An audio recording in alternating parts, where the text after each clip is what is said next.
The Inkwell.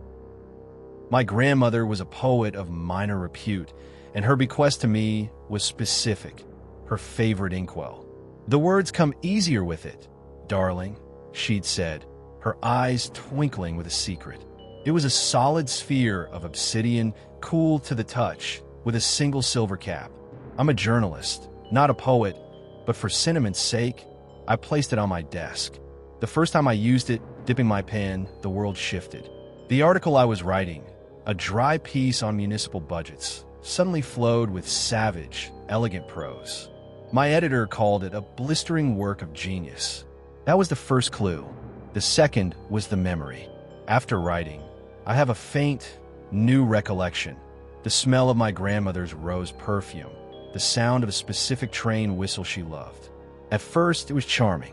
Then, one night, I wrote a heartfelt letter to an old friend. Afterward, I remember being 8 years old, watching that same friend steal my favorite toy and lie about it, a true event I had completely forgotten. The Inkwell wasn't just helping me write. It was pulling truths, sharp and buried, from the depths of my own mind and weaving them into the words. The horror began last week.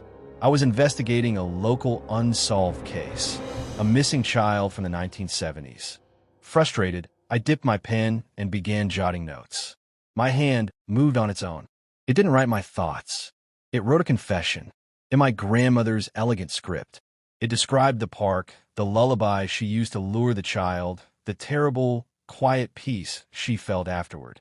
It described hiding the small shoes in our own garden wall, a place I knew. I vomited. I ran to the garden, to the loose stone by the roses I'd played near as a child. My hands tore at the dirt. There, wrapped in a disintegrating shawl that still carried a ghost of rose perfume, were 2 tiny leather shoes.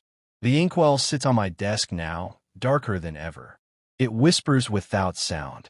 It promises that the greatest story of my career is inside me, written in the ink of my grandmother's memories.